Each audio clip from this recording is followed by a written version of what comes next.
Shalom, selamat pagi Bapak Ibu, saudara sekalian, selamat berjumpa kembali. Kita mau mempersiapkan hati kita untuk ibadah pada pagi hari ini. Mari kita bangkit berdiri, kita akan awali dengan doa. Bapa kami dalam surga, pada pagi hari ini kami datang kepadamu. Tuhan, kami mau dengan segenap keberadaan hati kami menyembah kepadamu Tuhan. Kami menyadari keberadaan diri kami yang penuh dengan kekurangan dan kelemahan, tetapi Tuhan yang mengasihi kami, Tuhan yang peduli kepada kami, Tuhan yang senantiasa menunjukkan kasih setiamu, anugerahmu kepada kami. Terima kasih ya Tuhan buat pagi hari ini. Bersama dengan jemaat-Mu kami datang sehati untuk beribadah. Tuhan memberkati kami, Tuhan menjaga, melindungi kami, dijauhkan dari segala sakit penyakit, dijauhkan dari segala virus. Terima kasih ya Tuhan, terima kasih. Bahwa pertolongan kami datangnya daripada Tuhan Allah, pencipta langit dan bumi. Turunlah kiranya dalam ibadah kami pada pagi hari ini anugerah, damai sejahtera dari Tuhan kita Yesus Kristus. Amin.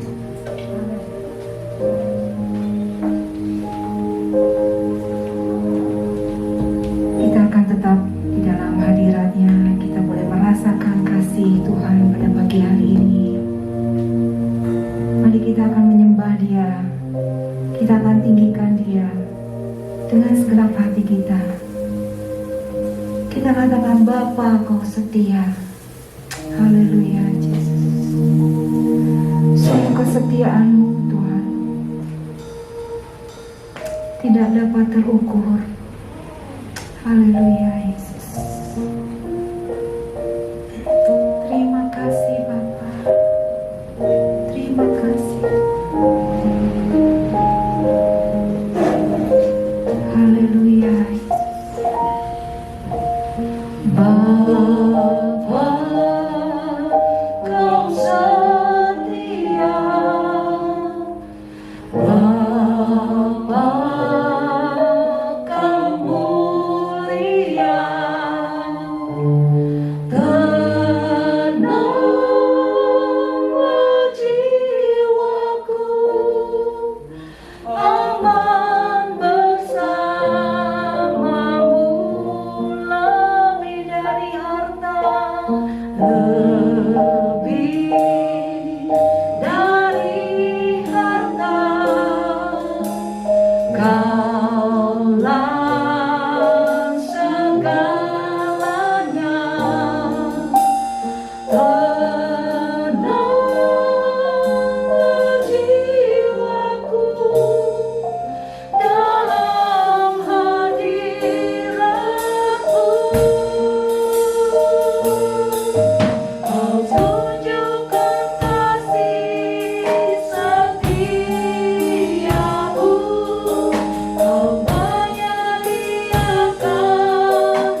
kasih Bapa yang kami sembah di dalam nama Tuhan Yesus Kristus. Kau sungguh Allah yang setia Tuhan. Hanya oleh kasih karunia-Mu sampai saat ini kami masih dipelihara terus. Kami masih terus disertai Tuhan dengan penyertaan-Mu yang sempurna di dalam kehidupan kami. Kami mau bersyukur Tuhan untuk segala kebaikan-Mu, untuk segala kemurahan-Mu Tuhan di dalam kehidupan kami. Saat pagi ini Bapa, kami mau bawa hidup kami. Kami mau terus tinggal di dalam Engkau dan Engkau di dalam kami. Mari Roh Kudus yang beracara di tengah-tengah kami di dalam ibadah ini, baik saudara kami yang ada di tempat ini maupun saudara-saudara kami yang ada di rumah masing-masing. Biarlah kami boleh merasakan perawatan Tuhan di dalam setiap kehidupan kami. Tuhan yang mengerjakan segala sesuatu yang menjadi rencana-Mu bagi setiap kehidupan kami. Terima kasih Bapa. Kami persilakan kuasa Roh Kudus menjamah hidup kami, melawat setiap pribadi kami. Biarlah ada kebangunan rohani di dalam hidup kami. Kami boleh terus merasakan kehadiran-Mu di dalam hidup kami. Terima kasih Bapa.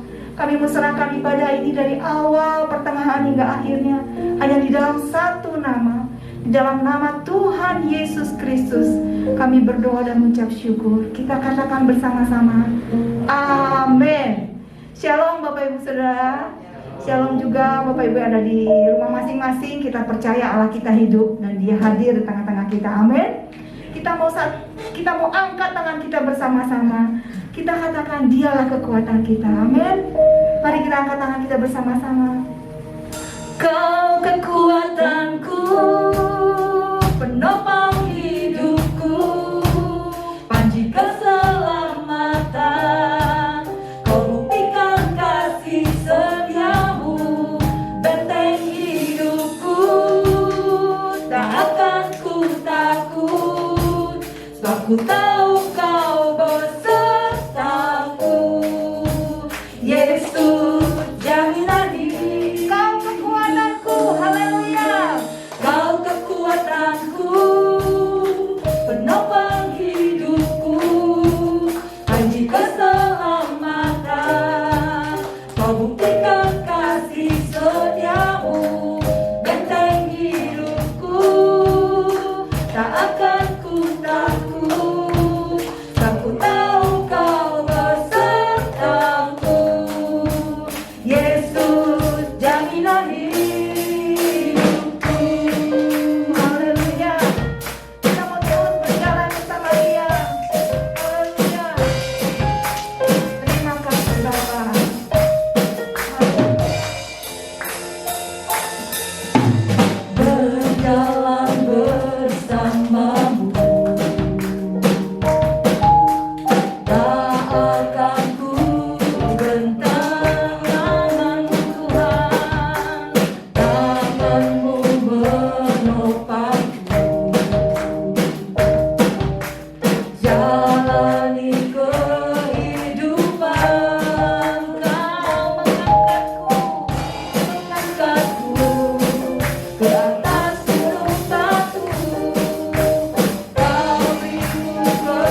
Kalau Bapa kita yang berjanji, Bapa surgawi, Dia tidak pernah mengingkari janjinya. Amin Bapak Ibu Saudara.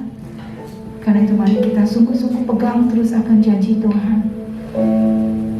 Dia sungguh-sungguh juru selamat kita dalam hal apapun di hidup kita. Satu hal, Dia bukan hanya menyelamatkan kehidupan kita, memberikan kehidupan yang kekal, namun saat kita hidup di dunia ini, Dia juga sebagai juru selamat di dalam segala kehidupan kita. Apapun yang kita hadapi, Yesus yang menjadi juru selamat hidup kita. Haleluya. Terima kasih Bapa. Walau ku harus berjalan dalam lembah kekelaman, perlindungan-Mu, oh Tuhan, nyatalah bagi hidupku. Tiada pernah sedetik pun, tiada pernah Kau tinggalkan. Sungguh mulia dan sempurna, hanya Kau layak disembah. Yesus, Engkau juru selamatku, dalam janji-Mu kemenanganku selamanya kan ku nyatakan besar setia-Mu Tuhan di hidupku.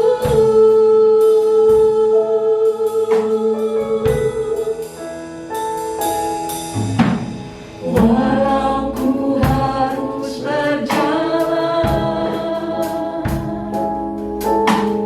dalam lembah kekelaman, perlindungan-Mu, oh Tuhan, nyatalah bagi hidupku. Tiada pernah sedetik pun, tiada pernah Kau tinggalkan. Sungguh mulia dan sempurna, hanya Kau layak disembah. Yesus, Engkau juru selamatku, dalam janji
dibentuk oleh Engkau melalui kebenaran firman-Mu. Menjelang kedatangan-Mu Bapa, biarlah kami boleh kedapatan semakin indah di mata-Mu Tuhan. Kami yang sudah ditebus, kami yang sudah diangkat, kami mau bawa terus hidup kami masuk di dalam rencana-Mu Tuhan. Karena itulah yang terbaik di dalam kehidupan kami. Tidak ada yang lebih berharga di dalam hidup kami selain Engkau Yesus. Rawat setiap kami Bapa, jamah setiap kami. Terima kasih Bapa. Dengan segenap hati kami pun datang kepada Engkau. Terima kasih Tuhan Yesus. Haleluya.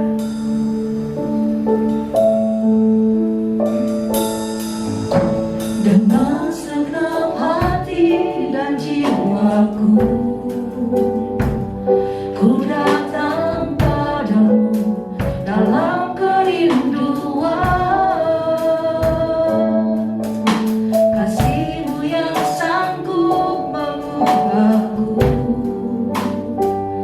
dan menguatkanku dalam pengharapan.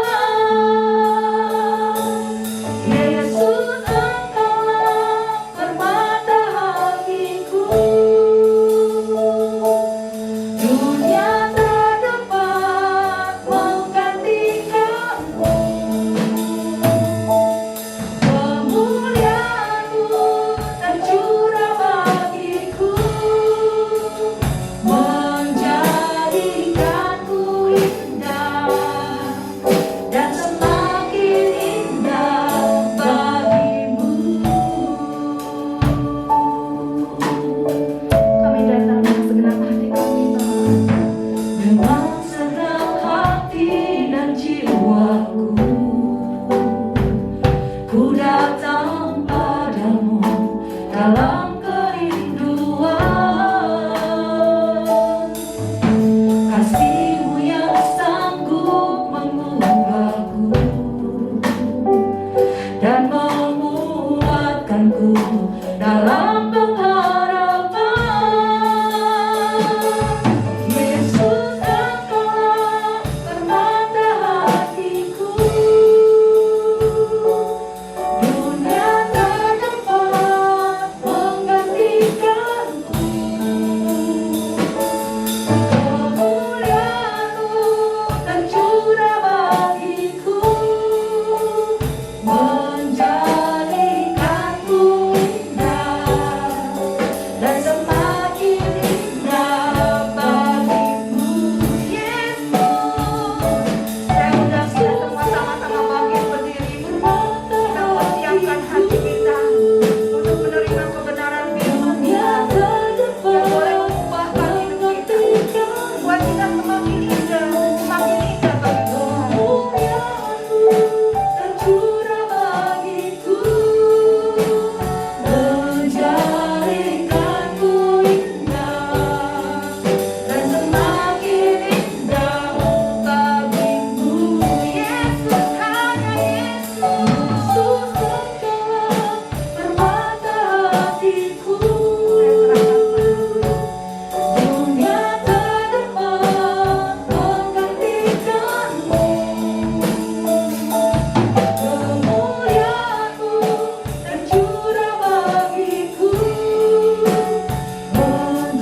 menjadikanku indah dan semakin indah bagimu. Jadikanku indah dan semakin indah bagimu.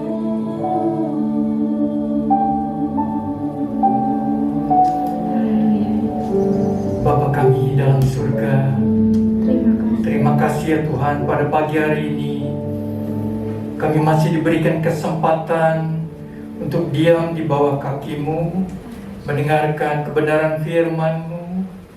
Tuhan, siapkan hati kami, pikiran kami, jiwa raga kami.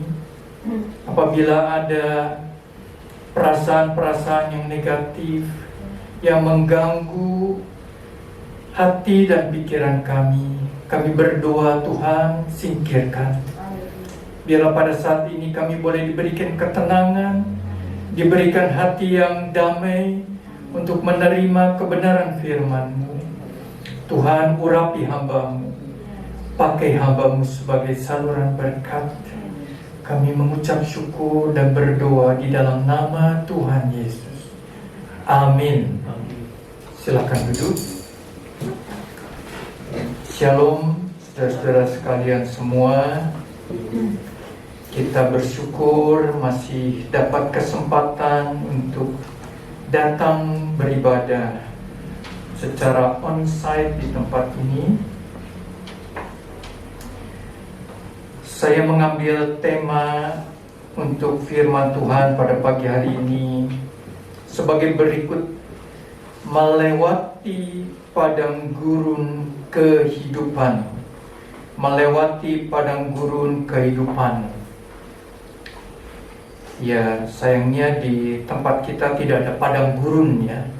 Padang gurun misalnya di Sahara di Afrika, atau Gobi di China ya. Tapi kita tentunya tahu bagaimana padang gurun. Gambaran kita padang gurun yang panas, penuh dengan pasir yang kering ya. Nah, mari kita akan membaca dari Mazmur 63. Kitab Mazmur 63 ayat pertama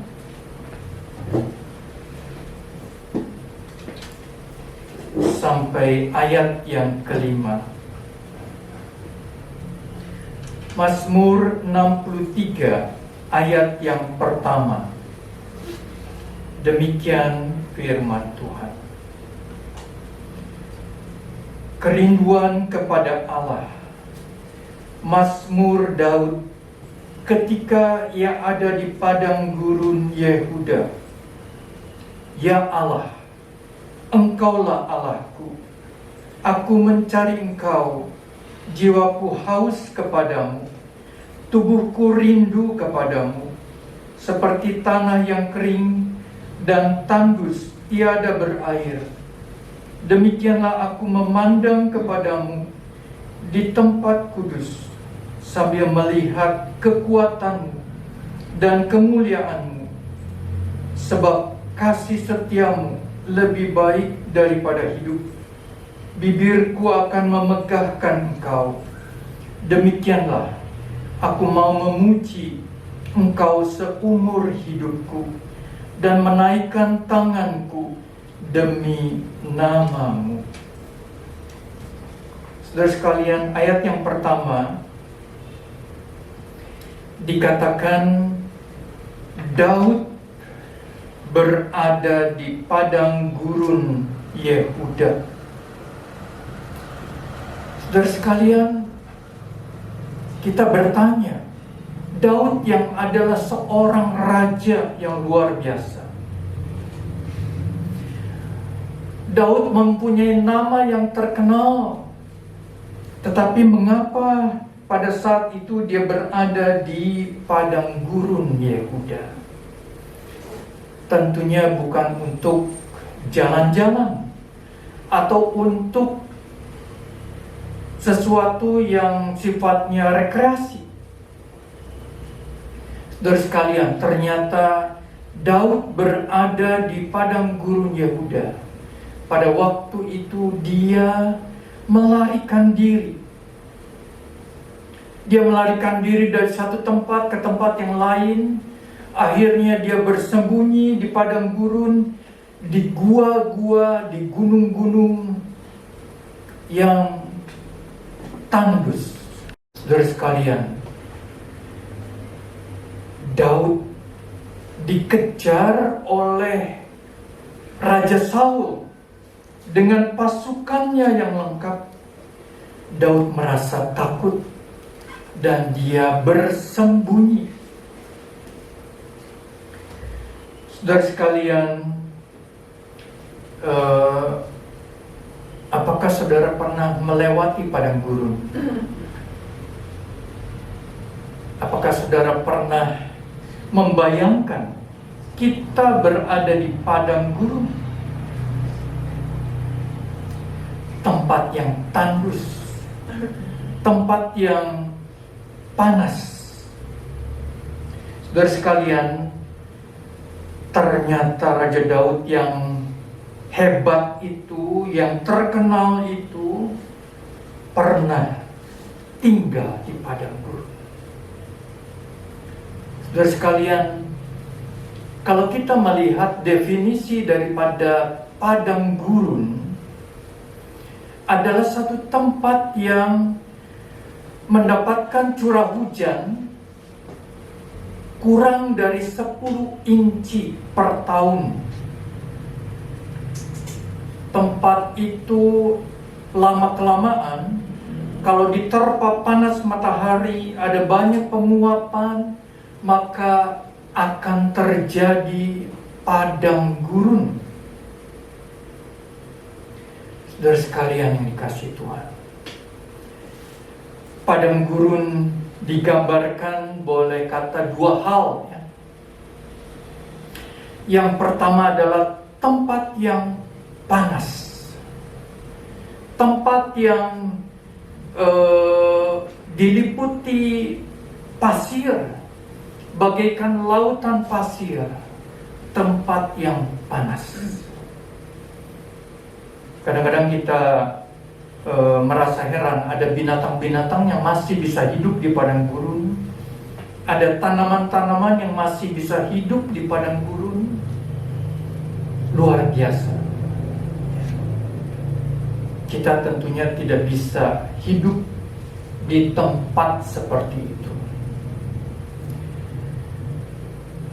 Hal yang kedua adalah menggambarkan keadaan di mana padang gurun itu menerima sedikit hujan dan lebih banyak penguapan terjadi. Menerima sedikit tetapi penguapannya lebih banyak, sehingga menjadi tempat yang kering.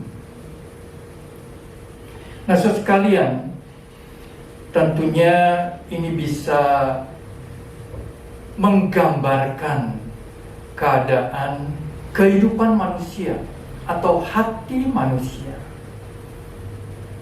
Kita tentunya tidak memperdulikan padang gurun, ya, padang gurun yang nun jauh di sana. Tapi kita mencoba merenungkan dalam kehidupan kita. Kehidupan kita. Kalau di tempat ini pasti namanya negara tropis, kita pernah diterpa oleh panas matahari. Panas matahari yang menyengat. Tetapi apakah kita pernah disengat oleh panasnya situasi dan keadaan? Andai kata kita mengalami mungkin penghinaan, penolakan, atau kita mengalami satu hal yang membuat kita panas hati, membuat kita marah. Itu menggambarkan keadaan hati yang panas. Tentu setiap kita, termasuk saya, pernah merasa panas hati, pernah merasa marah. Nah, sekalian, keadaan hati kita yang tidak nyaman, yang panas ini, bagaikan kita berada di padang gurun. Kita tidak mau terus-menerus berada di dalam keadaan seperti itu. Hal yang kedua tadi, di mana menggambarkan situasi yang sedikit menerima hujan, tetapi banyak penguapan. Ini bisa digambarkan dengan kantong kita atau dompet kita. Kalau dompet kita menerimanya terbatas, tetapi pengeluarannya lebih, dompet kita akan berkurang, menyusut, habis. Ya. Ibaratnya kita menerima gaji terbatas, tapi pengeluarannya lebih daripada yang kita terima. Nah, saudara sekalian, tapi bisa juga menggambarkan banyak hal ya. Misalnya diri kita, tubuh kita. Kalau kita makannya kurang, tapi bekerjanya terlalu banyak, tubuh kita akan menjadi kurus, akan kurang secara gizi dan nutrisi yang dibutuhkan. Nah, saudara sekalian, tetapi gambaran lain, kalau kita melihat keadaan hati adalah hati ini perlu juga siraman, ya, air yang menyegarkan. Kalau kita menerima sedikit siraman air yang menyegarkan, tetapi kita banyak mengeluarkan energi untuk hal-hal yang terjadi di sekitar kita, maka hati kita juga akan menjadi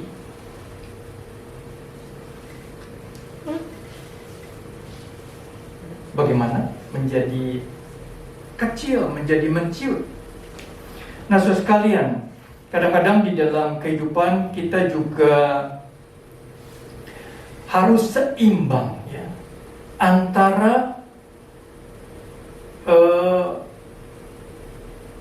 tuntutan kehidupan kita dan juga apa yang masuk di dalam diri kita. Misalnya begini, misalnya kita harus seimbang antara istirahat dan bekerja. Kita tidak boleh lebih banyak bekerja dan kurang istirahat. Kita harus seimbang. Dalam berbagai macam hal ya dalam kehidupan ini, kita harus seimbang, saudara sekalian. Dan padang gurun menggambarkan satu keadaan di mana lebih banyak penguapan daripada air yang dia terima, hujan yang dia terima, yang menyebabkan keadaan menjadi seperti padang gurun. Tetapi saudara sekalian yang dikasihi Tuhan, sepertinya Tuhan mengizinkan Raja Daud satu kali dia tinggal di padang gurun, merasakan keadaan seperti di padang gurun. Tuhan juga pernah mengizinkan beberapa hamba-hambanya, misalnya Elia, melarikan diri dari kejaran Isabel. Dia harus melewati padang gurun. Tetapi di padang gurun itu dia berjumpa dengan Tuhan. Dia mendengar suara Tuhan. Demikian juga dengan Musa. Musa berjumpa dengan Tuhan di padang gurun. Jadi saudara sekalian, di masa pandemi ini yang mungkin bagi sebagian orang mengalami satu keadaan seperti di padang gurun, biarlah keadaan ini juga membuat kita semakin dekat kepada Tuhan, semakin mencari Tuhan. Dan banyak orang berkata, Tuhan, kapan masa ini akan berlalu? ini semua akan selesai. Saya membayangkan satu hal, seandainya kita satu kali harus dirawat di rumah sakit, diopname di rumah sakit, sangat tidak enak ya. Kita diinfus, kita harus berbaring terus, tidak boleh kemana-mana. Malam dilihat oleh suster tidur atau tidak boleh tidak tidur ya, dan sebagainya. Harus minum obat dan sebagainya. Harus makan makanan yang disediakan, sekalipun mungkin kurang enak, tapi mau nggak mau harus makan. Lalu biasanya pasien berkata, "Dokter, kapan saya boleh pulang?" Lalu dokter berkata, "Tenang, nikmati saja Anda beristirahat di rumah sakit sampai penyakit itu sembuh, sampai penyakit itu pulih." Jadi kita jangan mencoba untuk mempercepat keadaan. Pada waktu kita menjalani kehidupan ini melewati padang gurun, jalanilah, dan pada waktunya maka semuanya akan lewat. Amin, saudara sekalian. Jadi jangan kita mencoba untuk mempercepat dari waktu yang seharusnya. Nah, saudara sekalian, pada waktu Raja Daud berada di padang gurun, pada waktu kita melewati masa-masa yang sulit, apa yang harus dilakukan? Apa yang harus kita lakukan? Kalau kita melihat Raja Daud di ayat yang kedua, "Ya Allah, Engkaulah Allahku, aku mencari Engkau, jiwaku haus kepadamu, tubuhku rindu kepadamu, seperti tanah yang kering dan tandus tiada berair." Daud bisa saja mengeluh, "Tuhan, kenapa aku ini dikejar-kejar oleh Saul untuk dibunuh? Tuhan, apa salah saya? Saya harus berada di tempat seperti ini." Tetapi Daud mencoba berdoa. Langkah yang pertama yang dilakukan oleh Daud adalah berdoa. Bersyukur waktu itu belum ada YouTube. Seandainya waktu itu ada YouTube, mungkin Daud tidak berdoa tapi lihat YouTube terus ya. Tapi bersyukur waktu itu belum ada YouTube, jadi Daud berdoa.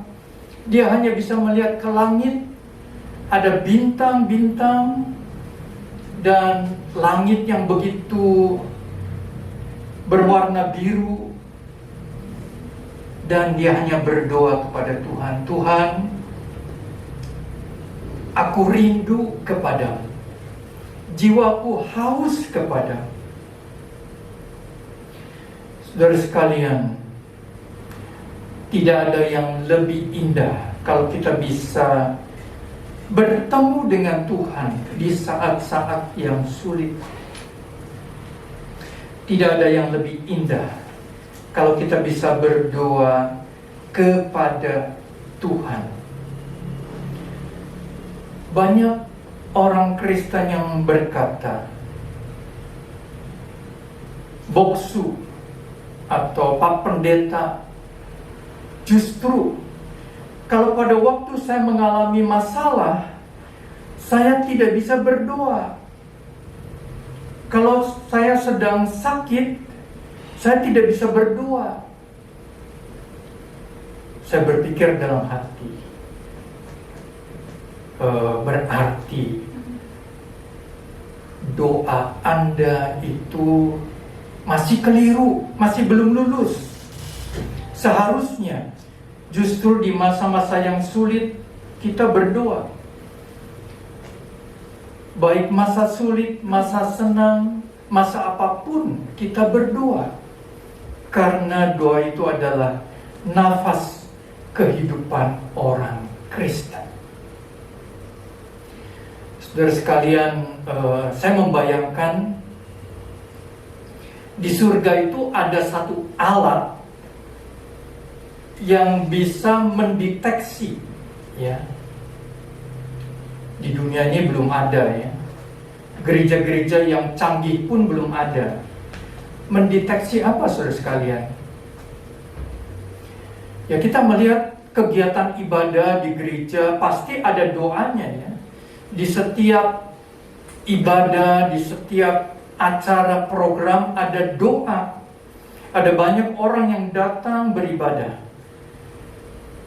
Saya membayangkan kalau ada satu alat yang bisa mendeteksi seberapa nilai orang Kristen itu berdasarkan doanya.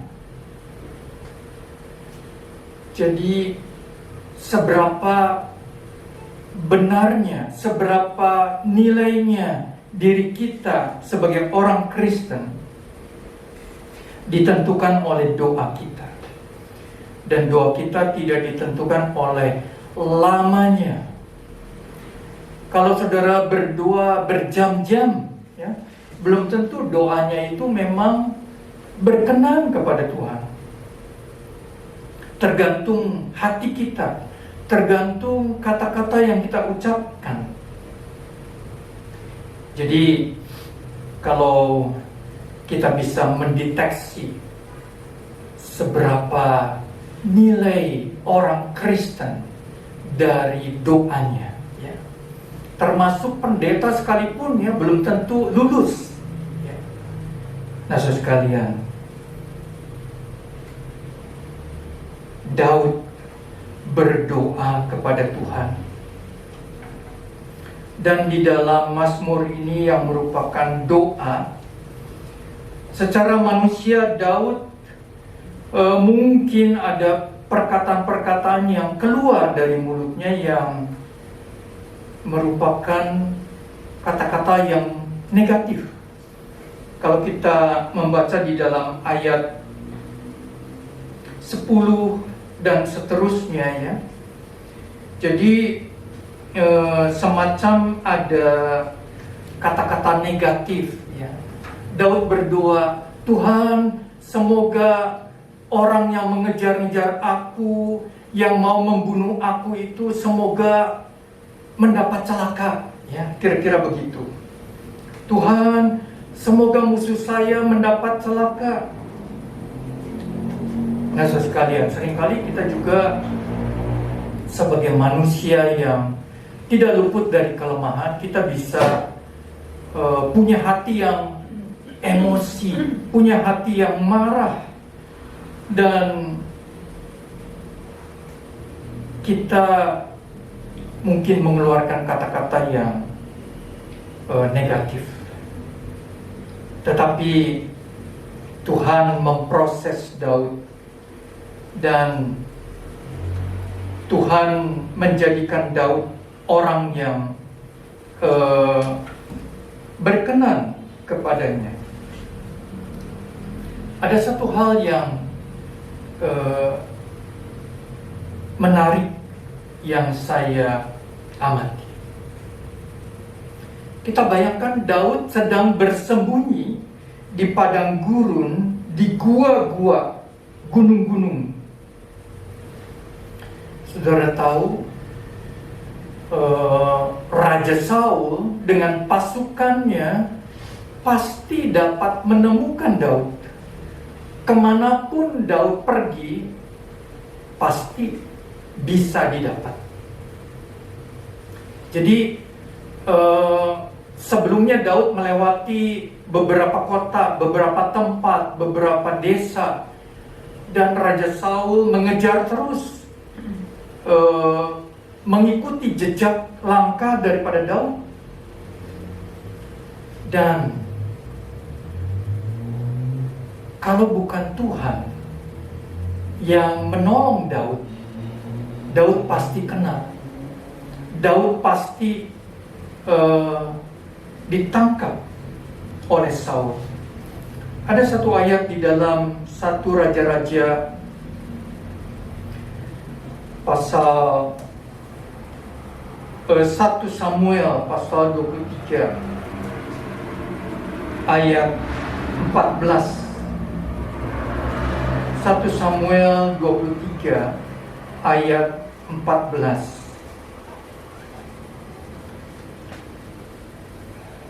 1 Samuel 23 ayat 14. Maka Daud tinggal di padang gurun, di tempat-tempat perlindungan. Ia tinggal di pegunungan, di padang gurun Sif. Dan selama waktu itu Saul mencari dia, tetapi Allah tidak menyerahkan dia ke dalam tangannya. Kita baca, tetapi Allah tidak menyerahkan Daud ke dalam tangannya. Jadi kuncinya Tuhan menjaga, melindungi Daud. Saudara sekalian, Saul mendengar Daud ini, ada tertulis juga di dalam pasal ini, kata orang, Daud ini orangnya cerdik, pinter, bisa bersembunyi, bisa menghindar. Dan kita tahu bahwa Daud pernah mengalahkan Goliat, berarti dia seorang yang pandai, seorang yang berani. Tetapi keberanian dia, kecerdikan dia tidak menjamin Daud tidak ditemukan oleh Saul. Ada satu ayat yang kalau kita baca di 1 Samuel pasal 23 tadi, ayat yang ke-26, di situ dikatakan Saul berada di satu sisi dengan pasukannya, Daud berada di satu sisi. Jadi artinya mereka sudah dekat. Dan dikatakan Saul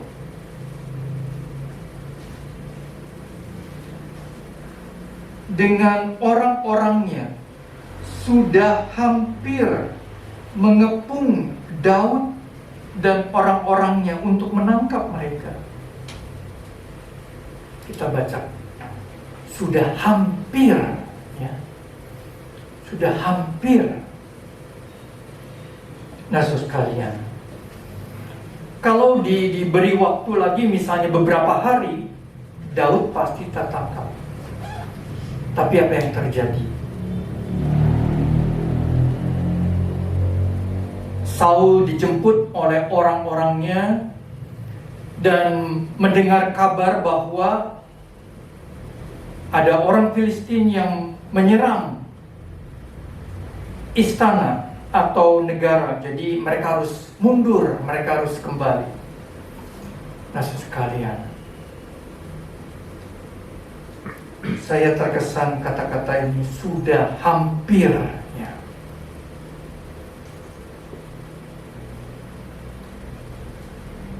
Kadang-kadang saya juga berpikir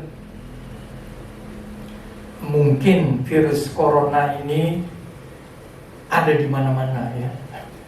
Ada di mana-mana, dan di kota Bandung ini sedang marak. Mungkin saya juga sudah hampir kena.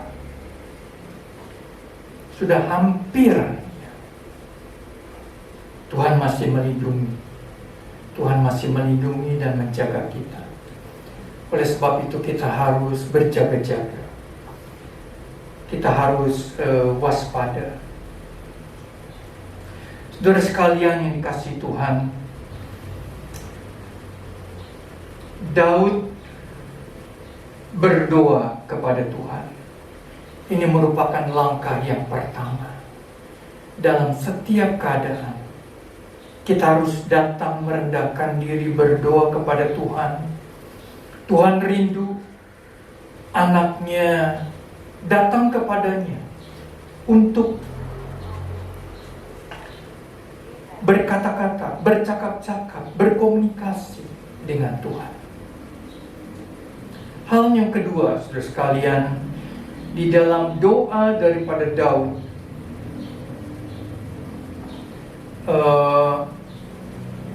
doa Daud juga merupakan satu pengakuan daripada imannya kepada Tuhan. Di dalam doa Daud dikatakan ayat yang ketiga, demikianlah aku memandang kepadamu di tempat kudus, sambil melihat kekuatanmu dan kemuliaanmu. Daud memandang kepada Tuhan dan melihat kekuatan Tuhan dan kemuliaan Tuhan. Saudara sekalian, di masa pandemi ini, di saat-saat yang sulit ini, kita berdoa supaya kita bisa berjumpa dengan Tuhan, supaya kita bisa berjumpa dengan Tuhan, supaya kita bisa mendekatkan diri dengan Tuhan.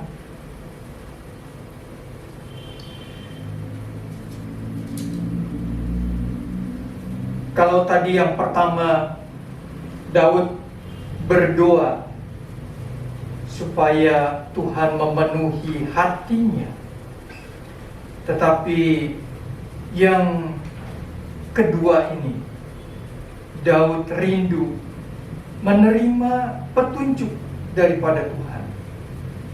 Dan bagaimana Daud berkata-kata kepada Tuhan, aku memandang kepadamu di tempat kudus. Daud tahu kalau dia mau berjumpa dengan Tuhan, dia harus menyiapkan hatinya, dia harus menguduskan dirinya, dia harus menanggalkan segala hal-hal yang tidak baik dan datang kepada Tuhan. Saudara sekalian, bangsa Israel yang merupakan umat pilihan Tuhan, satu kali Tuhan dengan sengaja membawa bangsa Israel melewati padang gurun.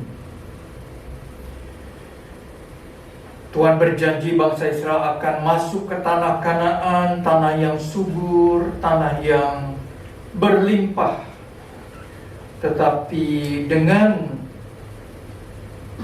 seizin Tuhan, bangsa Israel melewati padang gurun. Ada satu bagian Alkitab di dalam kitab Yosua, di dalam kitab Hosea yang berkata,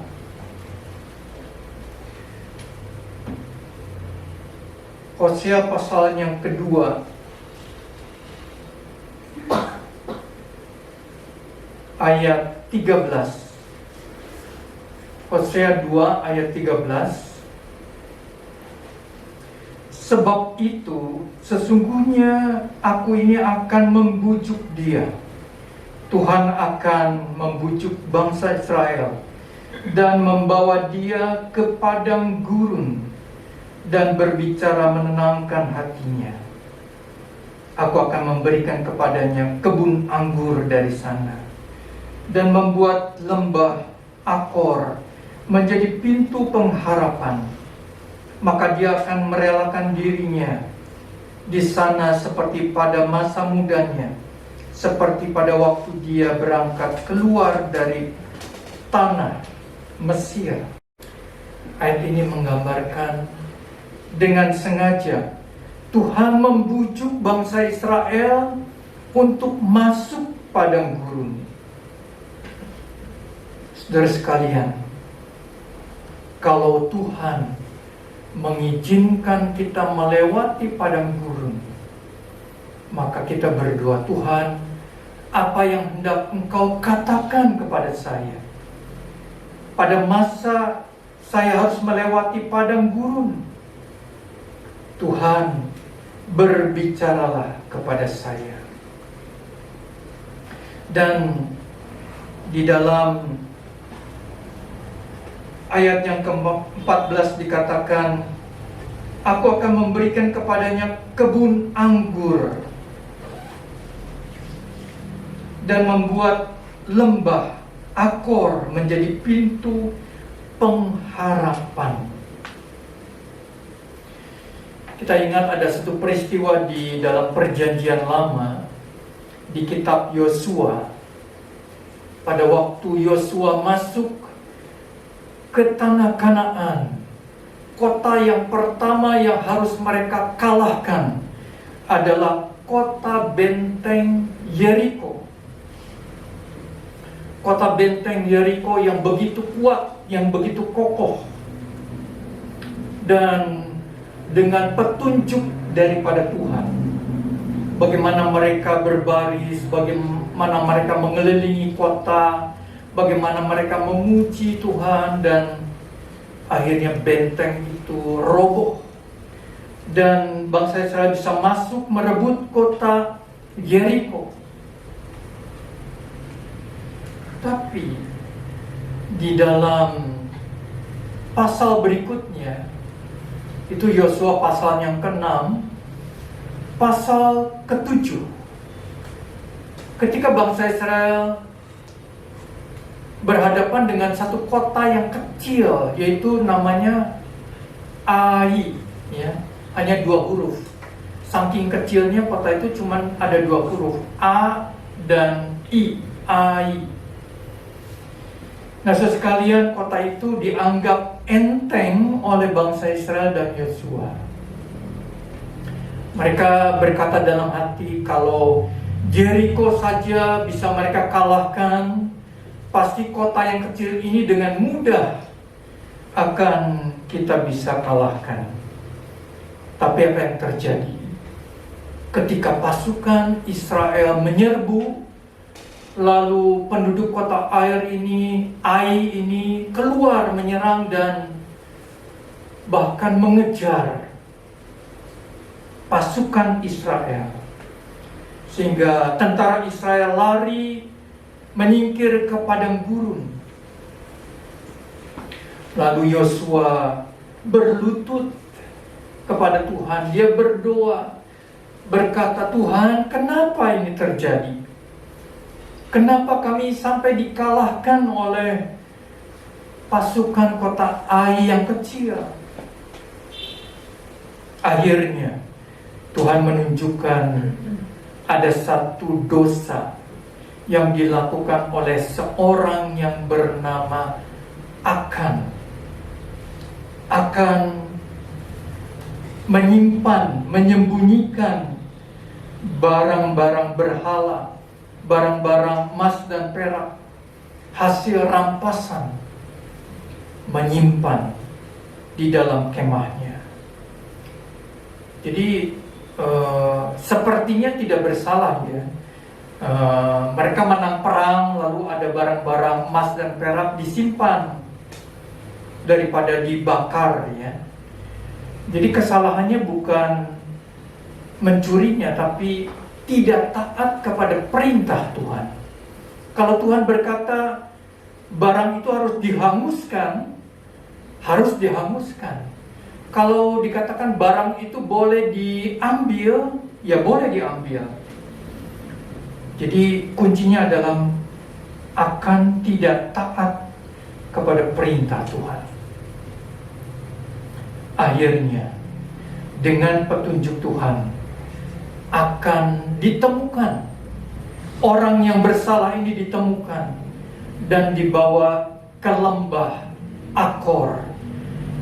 Dia dihukum, dibakar dan dilempari dengan batu. Nah, sekalian, sebelum kita bisa berjumpa dengan Tuhan di masa pandemi, kita harus mengeluarkan segala berhala yang kita simpan di dalam diri kita. Kalau kita masih menyimpan berhala itu di dalam diri kita, maka Tuhan tidak membuat kita menang. Tetapi firman Tuhan di dalam kitab Hosea berkata, Aku akan membuat lembah Akor menjadi pintu pengharapan. Tuhan merubah padang gurun menjadi kebun anggur. Kita berdoa, kita imani Tuhan akan merubah keadaan yang sulit menjadi baik, keadaan yang tidak menyenangkan menjadi baik. Saudara sekalian, asal kita mau membuang segala berhala yang ada di dalam diri kita, yang di dalam hati kita. Yang ketiga, yang terakhir saudara sekalian, apa yang dilakukan oleh Daud di dalam Mazmur 63 ayat yang kelima. Demikianlah aku mau memuji Engkau seumur hidupku dan menaikkan tanganku demi nama-Mu. Kalau tadi yang pertama, doa merupakan bagian daripada ibadah orang Kristen, maka yang ketiga ini juga adalah satu bagian di dalam ibadah kita kepada Tuhan, yaitu puji-pujian kepada Tuhan. Puji-pujian kepada Tuhan.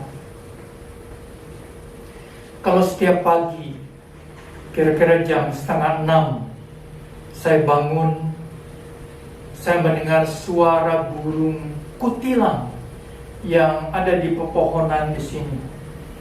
Mereka bernyanyi, mereka mengeluarkan suara yang merdu. Burung kutilang, ya. Atau dalam bahasa Sundanya cangkurilen. Nah, saudara sekalian, burung tidak bisa berbuat apa-apa, dia hanya bisa memberikan suara yang merdu melalui mulutnya, menyambut hari yang baru. Saudara sekalian, Raja Daud berkata, Aku mau memuji Engkau seumur hidupku. Dan memuji Tuhan. Tuhan tidak melihat suara kita, tetapi Tuhan mau melihat hati kita. Di dalam ayat yang sebelumnya dikatakan, pada waktu sebelum kita memuji nama Tuhan, ada satu hal, yaitu kita harus mengatakan, kasih setiamu lebih baik daripada hidup. Bibirku akan memegahkan Engkau. Jadi sebelum kita bisa memuji Tuhan, di dalam hati kita, apakah kita bisa mengatakan, Tuhan terima kasih. Pada saat kita sakit, terbaring, kita tetap bisa mengatakan, Tuhan terima kasih. Pada saat kita dalam keadaan yang minim, terbatas, kita masih tetap bisa mengatakan, Tuhan terima kasih. Kasih setiamu besar kepada saya. Saudara sekalian, tentunya ada beda antara mendengarkan lagu dan menyanyikan lagu pujian.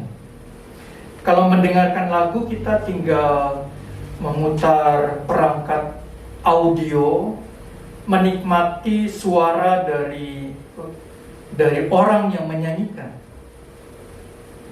dari luar ke dalam. Tapi kalau memuji artinya dari dalam hati kita keluar. Dari dalam hati kita keluar, menggambarkan bagaimana hati kita. Apakah dari dalam hati kita ada pujian? Pujian ini bisa menguatkan kita. Kadang-kadang pada waktu saya merasa berbeban berat, ya, berbeban berat itu macam-macam, saudara sekalian. Mungkin seharusnya saya tidak usah merasakan berbeban berat, menjalaninya dengan biasa saja, tapi manusia itu kadang-kadang bisa saja merasa berbeban berat. Jadi apa yang saya lakukan? Saya menyanyi dengan suara yang kecil, memuji Tuhan dengan suara yang kecil, yang keluar dari dalam hati. Maka itu membawa kekuatan, membawa sukacita di dalam hati kita. Misalnya kita lagi macet di tengah jalan.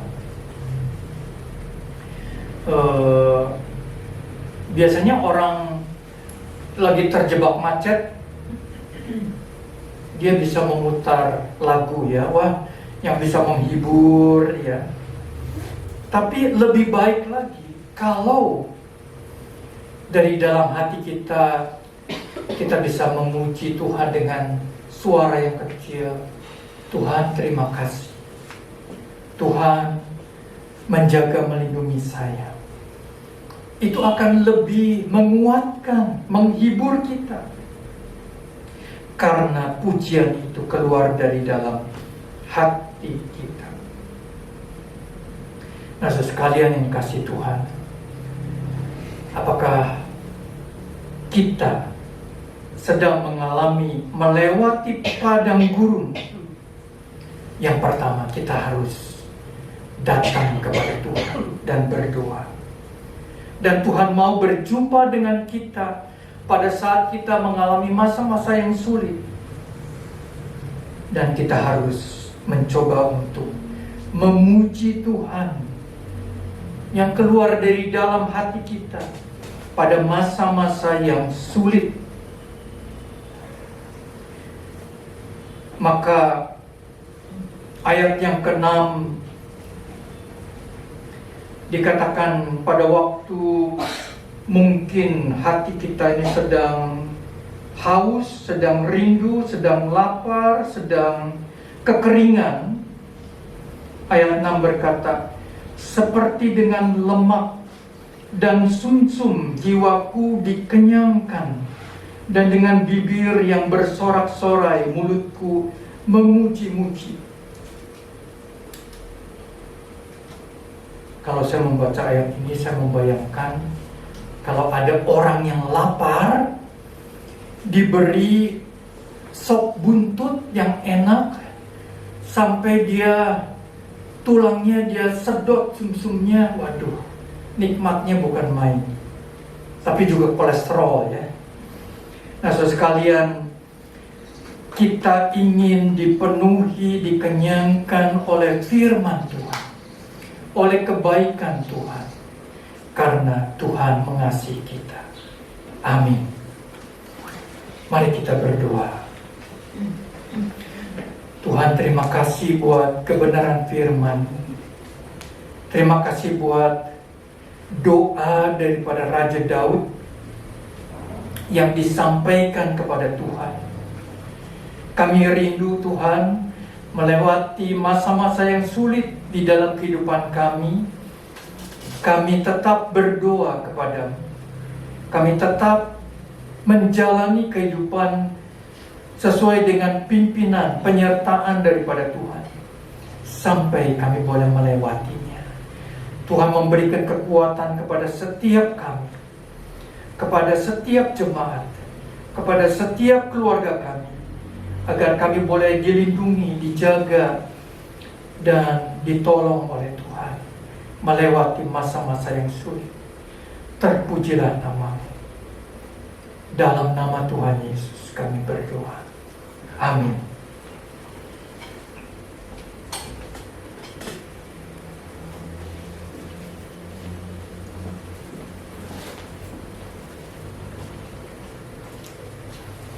Shalom Bapak Ibu Saudara yang terkasih dalam Kristus Yesus. Mohon perhatian untuk beberapa pengumuman. Pertama-tama kami atas nama jemaat mengucapkan terima kasih atas pelayanan Bapak Gembala kita Pendeta Timotius Setiawan. Kiranya Tuhan memberkati Bapak dan semua keluarga. Juga kami mengucapkan terima kasih pada worship leader, singer, dan pemain musik atas pelayanannya. Tuhan memberkati. Selanjutnya ibadah minggu depan tanggal 20 Juni 2021.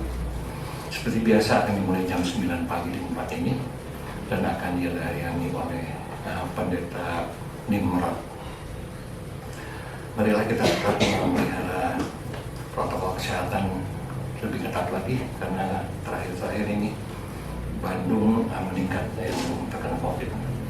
Mari kita tetap memakai masker, cuci tangan, menjaga jarak, juga menghindari kerumunan. Karena saya itu ngeri melihat ada yang kirim mengenai di Grand Ballroom kemarin 2 hari di Sudirman, begitu banyaknya orang berkerumun. Nah, ada teman saya yang nggak jadi ke sana begitu melihat karena bukan dapat vaksin tapi dapat penyakit takutnya. Juga yang terakhir adalah membatasi mobilitas. Jadi kalau tidak perlu sekali nggak usah keluar, diam di rumah, stay at home, stay safe. Kata gubernur kita Ridwan Kamil, cicing di imah. Saya kira tidak banyak pengumuman minggu ini. Tiba saatnya untuk persembahan. Kami mohon kesediaan Ibu Hana dan Ibu Ayin untuk menjadi kolektor. Terima kasih.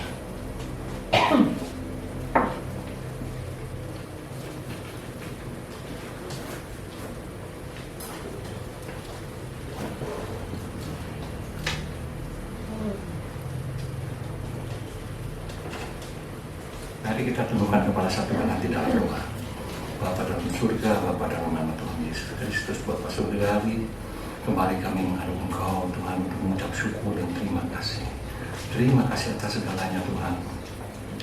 Sebentar kami akan memberikan persembahan, berkati dan urapi tangan-tangan yang kami beri. Memang kami memberi tidak sebanding dengan apa yang telah kami terima dari Engkau, tapi kami memberi dengan hati tulus. Biarlah persembahan dapat dikelola dengan rasa takut akan Tuhan untuk kemuliaan nama-Mu di tempat ini. Terima kasih Bapa, terima kasih Yesus, terima kasih Roh Kudus. Hanya di dalam nama Tuhan Yesus kami telah mengucap syukur dan berdoa. Haleluya. Amin. Amin. Kau kekuatanku, penopang hidupku, panji keselamatan. Kau buktikan kasih setiamu, benteng hidupku, tak akan ku takut, tapi tahu kau besertaku. Yesus jaminan hidupku, kau kekuatanku, penopang hidupku, panji keselamatan. Kau buktikan kasih setiamu, benteng hidupku, tak akan ku takut, aku tahu kau besertaku. Yesus jaminan hidupku, Yesus jaminan hidupku.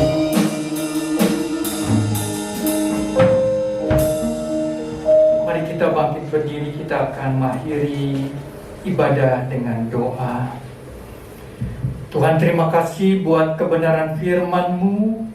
Hamba-Mu secara terbatas menyampaikannya, tapi kami berdoa supaya Allah Roh Kudus terus berbicara kepada kami, menjelaskan kebenaran firman-Mu kepada kami semua, supaya kami boleh menyimpan firman-Mu di dalam hati dan kehidupan kami. Tuhan, kami juga membawa persembahan kami kepadamu. Berkati persembahan ini boleh dipakai bagi pekerjaan Tuhan di tempat ini, Gereja Isa Masih Cimbuluit. Kami memohon petunjuk pimpinan-Mu ya Tuhan di masa-masa yang sulit ini, supaya baik kami buka ataupun kami harus tutup, Tuhan memberikan petunjuk kepada kami di tengah maraknya pasien-pasien COVID di kota Bandung ini, supaya Tuhan terus menjaga, melindungi gereja-Mu di tempat ini.